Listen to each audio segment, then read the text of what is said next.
नमस्कार। आज हम बात कर रहे हैं प्लांट किंगडम की, यानी पादप जगत की। हाँ, और हमारे पास नीट की तैयारी के लिए कुछ नोट्स हैं। बिल्कुल। तो मकसद है कि इस बड़े टॉपिक के जो सबसे जरूरी हिस्से हैं उनको समझें, खासकर परीक्षा के लिहाज से। सही। विटाकर के वर्गीकरण में भी ये एक मुख्य किंगडम था। हाँ, 1969 वाला क्लासिफिकेशन। तो आज हम देखेंगे कि पौधों को कैसे बांटा गया है, मतलब उनकी बनावट, बीज बनाने का तरीका और वो पानी ले जाने वाले टिश्यूज, संवहनी ऊतक है या नहीं। अच्छा। हाँ, तो हम 5 मेन ग्रुप्स पर फोकस करेंगे। शैवाल, फिर ब्रायोफाइट्स, टेरिडोफाइट्स, जिम्नोस्पर्म और एंजियोस्पर्म। ठीक है, तो सबसे पहले शैवाल यानी एल्गे से शुरू करते हैं।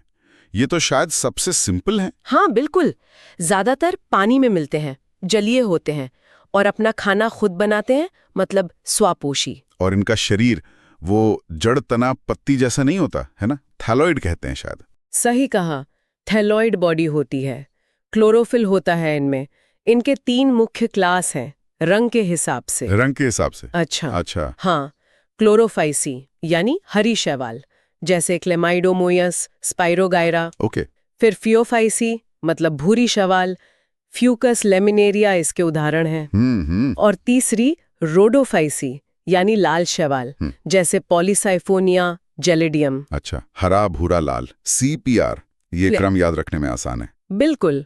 और हाँ, नीट के लिए एक खास बात रोडोफाइसी के बारे में, इनमें खाना फ्लोरिडियन स्टार्च के रूप में स्टोर होता है। Floridean starch? बिल्कुल। ओके, ये नोट करने वाली चीज है। हाँ, ये थोड़ा अलग है बाकियों से। तो शैवाल के बाद जमीन की तरफ बढ़ने वाले पौधे ब्रायोफाइट्स? Exactly, bryophytes. इन्हें पादप जगत का उभयचर या एम्फीबियंस भी कहते हैं। एम्फीबियंस, जैसे मेंढक, पर क्यों? क्योंकि ये रहते तो जमीन पर हैं, पर निषेचन के लिए, फर्टिलाइजेशन के लिए इनको पानी चाहिए होता है, बिल्कुल मेंढकों की तरह। अच्छा। इसलिए एम्फीबियंस।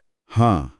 और इनमें शैवाल की तरह ही वैस्कुलर टिश्यूज, मतलब जाइलम फ्लोएम नहीं होते। तो ये ज्यादा बड़े नहीं हो पाते होंगे। सही। और इनके लाइफ साइकिल में गैमेटोफाइट पीढ़ी ज्यादा प्रभावी होती है। गैमेटोफाइट? यस। मतलब वो हैप्लॉइड वाली स्टेज? हाँ, वही है। इसके 2 मुख्य ग्रुप हैं, लिवरवर्ट्स जैसे रिक्शिया, मार्केंशिया, और मॉस जैसे फ्यूनेरिया। मॉस का उदाहरण याद रखने की एक ट्रिक भी है, fun in moss is equal to Funaria is a moss. हाँ, ये अच्छा है। ठीक है, तो ब्रायोफाइट्स पानी पर निर्भर हैं। अब असली जमीनी पौधे कौन से थे जिनमें वैस्कुलर टिश्यूज आए? टेरिडोफाइट्स। एकदम सही, टेरिडोफाइट्स। ये पहले पौधे थे जिनमें संवहनी ऊतक, जाइलम और फ्लोएम विकसित हुए। ये एक बहुत बड़ा एवोल्यूशनरी स्टेप था। हाँ, पानी और मिनरल्स ऊपर तक ले जाने के लिए जरूरी। बिल्कुल। और इसी वजह से इनका शरीर ठीक से जड़, तना और पत्तियों में बटा होता है, प्रॉपर स्ट्रक्चर। अच्छा। और यहाँ से स्पोरोफाइट पीढ़ी, मतलब डिप्लॉइड स्टेज, ज्यादा प्रभावी हो जाती है। ओके। उदाहरण फर्न वगैरह इसी में आते हैं? हाँ, फर्न, सिलेजिनेला, इक्विसेटम। और नीट के लिए यहाँ एक पॉइंट याद रखना है, ज्यादातर टेरिडोफाइट्स होमोस्पोरस होते हैं, मतलब एक ही तरह के स्पोर बनाते हैं। लेकिन सिलेजिनेला हेट्रोस्पोरस है, वो 2 तरह के स्पोर बनाता है, छोटे और बड़े। सिलेजिनेला, हेट्रोस्पोरस, ठीक है। और इन्हें याद रखने का कोई तरीका? हाँ, सोच सकते हैं। Pteridophyte equals to P for proper structure, T से टिश्यूज। P से प्रॉपर स्ट्रक्चर, T से टिश्यूज। बढ़िया। अच्छा, इसके बाद आए होंगे बीज वाले पौधे, जिम्नोस्पर्म। हाँ जी, जिम्नोस्पर्म। जिम्नो मतलब नग्न और स्पर्म मतलब बीज। नग्न बीज मतलब इनमें ओवरी, अंडाशय नहीं होता, तो बीज किसी फल के अंदर बंद नहीं होते, वो खुले रहते हैं, अक्सर कोन्स यानी शंकुओं पर लगे होते हैं। अच्छा, जैसे चीड़ में कोन्स होते हैं। बिल्कुल। ये ज्यादातर सदाबहार होते हैं, लकड़ी वाले पेड़ या झाड़ियां। साइकस, पाइनस, जिंको इसके उदाहरण हैं। ओके, परीक्षा के लिए कुछ खास इनमें? हाँ, 2 बातें। पाइनस में विंग्ड पॉलन ग्रेन्स यानी पंख वाले परागकण होते हैं। विंग्ड, हवा में उड़ने के लिए? हाँ। और साइकस में फ्लैजिलेटेड मेल गैमीट होते हैं, मतलब गतिशील नर युग्मक। ये थोड़ी पुरानी पहचान है टेरिडोफाइट्स जैसी। इंटरेस्टिंग। तो जिम्नोस्पर्म का मतलब हुआ बीज पर कोई कवर नहीं। सही। और फिर सबसे आखिर में सबसे विकसित एंजियोस्पर्म? ये तो हमारे चारों तरफ है। हाँ बिल्कुल, ये आज के सबसे कामयाब और सबसे ज्यादा पाए जाने वाले पौधे हैं। इनकी पहचान है फूल, फल और ढके हुए बीज। फूल और फल, हाँ। बीज फल के अंदर सुरक्षित रहते हैं। इनके 2 मेन क्लास हैं, मोनोकॉट्स यानी एक बीजपत्री, जैसे चावल, गेहूं, मक्का। हाँ, इनमें एक कॉटिलिडन यानी बीजपत्र होता है और पत्तियों में पैरेलल वेनेशन समानांतर शिराविन्यास होता है। और दूसरा है डाइकॉट्स यानी द्विबीजपत्री, जैसे सरसों, आम, मटर।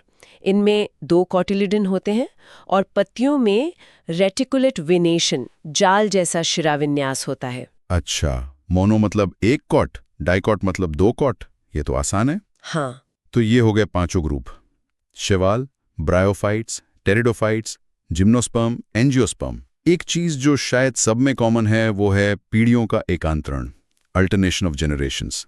ये क्या है? हाँ, ये बहुत जरूरी कॉन्सेप्ट है। सभी पौधों की लाइफ साइकिल में 2 फेज बारी बारी से आते हैं।